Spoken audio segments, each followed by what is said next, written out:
गुजरात के बड़े आदिवासी नेता में से एक भरूच के सांसद मनसुख भाई वसावा है, जिनके हम बात करें तो वो गुजरात के बड़े आदिवासी नेताओं में से एक है और ख़ास करके प्रजा के हर जो सवाल होते थे इसके ऊपर वो बेबाक बोलते थे और बेबाक बोलते भी है। भरूच के वो सांसद है और साथ में बीजेपी का जो ये एरिया है नर्मदा जिले का, वहाँ पे जो शुरुआत जो बीजेपी की हुई थी तब बहुत ही कम लोग बीजेपी के साथ थे, तभी से वो भारतीय जनता पार्टी में है। गुजरात सरकार में भी वो मंत्री रह चुके हैं, विधायक रह चुके हैं और पिछली 5 टर्म से वो भरूच के सांसद है। मनसुख भाई वसावा की ये पहचान के साथ उनकी ये भी एक पहचान है कि हमेशा वो प्रजा के जो सवाल होते हैं इनके ऊपर बेबाक बोलते हैं। लेकिन आज जब उन्होंने एकाएक अपना जो रिजाइन पत्र है वो गुजरात प्रदेश बीजेपी के अध्यक्ष CR पाटिल को भेजा, साथ में उन्होंने ये पत्र के अंदर ये भी बात बोली कि वो लोकसभा के पद से भी अपना रिजाइन देने वाले हैं।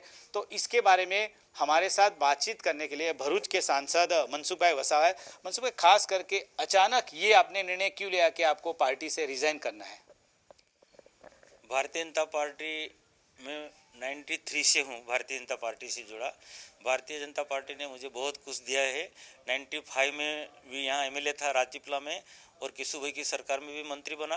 बाद में 98 से लगातार मैं भरूच लोकसभा का संसद सभ्य बना रहा हूँ और भारत सरकार में, केंद्र सरकार मोदी जी के नेतृत्व में मैं मंत्री भी रहा हूँ। पार्टी ने मुझे बहुत कुछ दिया है, लेकिन इतने सालों से काम करते करते थोड़ा मेरा स्वास्थ्य ठीक नहीं है और मेरे नज़दीक के जो भी कई मित्र हैं उनको पता है, पार्टी में वरिष्ठ नेताओं को मालूम है कि मेरा पहले जैसा स्वास्थ्य ठीक नहीं रहता है, कमर का थोड़ा प्रॉब्लम है। तो मैं पूरा मेरा लोकसभा क्षेत्र में मैं टूर नहीं कर पाता, जनता को न्याय नहीं दे पाता। इसीलिए मैंने खुद तय किया है कि अब मैं पार्टी और संसद पद से मैं रिजाइन करूं और आराम से पार्टी का काम करूं। आपने जो अपना पत्र लिखा है इसमें बोला है कि आप पार्टी के जो प्राथमिक सदस्य है उससे भी रिजाइन दे रहे हैं और साथ में भरूच के लोकसभा पद से भी आप रिजाइन दे रहे हैं। तो क्या ये जो सत्र है वो 5 साल जो खत्म होने के बाद देंगे, या तो अभी जो नया सत्र जब लोकसभा में बजट सत्र शुरू होगा तब रिजाइन देंगे लोकसभा का, या जब जितने अभी समय बाकी है वहाँ तक रहेंगे? नहीं, अभी बजट सत्र शुरू होगा तो बजट सत्र में स्पीकर साहब को मिलूंगा और मेरी बात मैं बताऊंगा और मेरा पत्र स्पीकर साहब को मैं दूंगा कि रिजाइन का पत्र। खास तौर पे मनसुख भाई, आप बताएं कि जो आप हमेशा लोगों के सवाल उठाते रहे, खास करके जो आदिवासी इलाके में जो डेवलपमेंट की बात हो, जैसे कि अभी का मुद्दा है जो इको सेंसिटिव का मुद्दा, वो भी आपने उठाया। एकाएक आपने जो रिजाइन दिया है, तो ऐसे जो मुद्दे हैं जो खास करके आदिवासी क्षेत्र के लिए है, वो मुद्दे के ऊपर एक तरह से रोक आ जाएगी, ऐसा आपको नहीं लगता है? या आने वाले जो युवा है इनके आप क्या कहेंगे? नहीं, ऐसा नहीं। भारतीय जनता पार्टी की सरकार, राज्य सरकार, केंद्र सरकार इको सेंसिटिव जोन जैसे मुद्दा हो या कोई भी मुद्दा हो डेवलपमेंट का, उसमें लगातार काम करती रही है, चाहे राज्य सरकार हो, भारत सरकार। लेकिन आने वाले समय में अगर मैं नहीं रहा तो ये पूरे प्रश्न उठाने वाला कोई नहीं रहेगा। ये बात ये ठीक नहीं है। बहुत सारे भारतीय जनता पार्टी के कार्यकर्ता है, आप भी जानते हैं, और भारतीय जनता पार्टी एक विचारधारा से जुड़ी पार्टी है और कार्यकर्ता भी भारतीय जनता पार्टी के एक राष्ट्रीय विचारधारा से जुड़े हैं। और कार्यकर्ता हमेशा कोई रहे या न, नेता हो ना हो, लेकिन पार्टी का जो काम है, सरकार की योजना का जो काम है वो लगातार चलता रहेगा।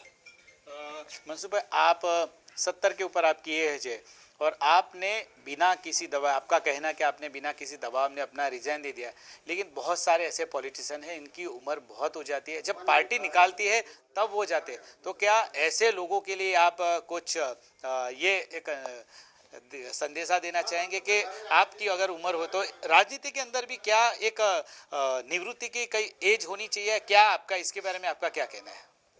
नहीं, राजनीति में निवृत्ति के लिए ऐसा कोई समय की पाबंदी नहीं होना चाहिए कि अगर स्वास्थ्य अच्छा रहता है तो 75 और 80 तक कई लोग काम करते हमने देखे हैं। स्वास्थ्य ठीक है तो वो काम करता है, उसमें कोई पाबंदी नहीं होना चाहिए। खास तौर के बहुत सारे कार्यकर और लोगों से हमने बात की तो उनके अंदर भी एक तरह से नाराजगी भी और एक तरह दुख दिख रहा है कि मनसुख भाई ने अचानक रिजाइन दे दिया है। तो ऐसे लोग आपसे साथ जुड़ेंगे और आने वाले दिनों में किस तरह से आप भारतीय जनता पार्टी के लिए काम करेंगे? मैं बहुत साल से पार्टी में हूँ, काफ़ी अनुभव मेरे पास है।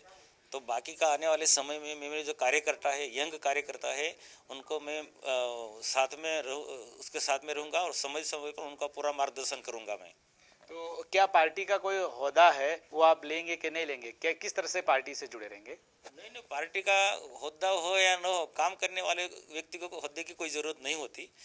मैं एक दोबारा आपको बताता हूँ कि मैं एक विचारधारा से जुड़ा हुआ कार्यकर्ता हूँ और विचारधारा के कार्यकर्ता को ऐसे कोई होद्दे की कोई ज़रूरत नहीं होती। धन्यवाद।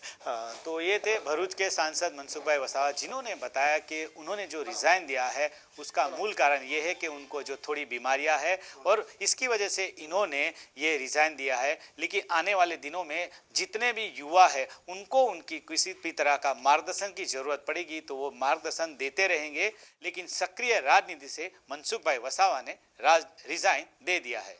नरेंद्र पेपर वाला, गुजरात तक, नर्मदा।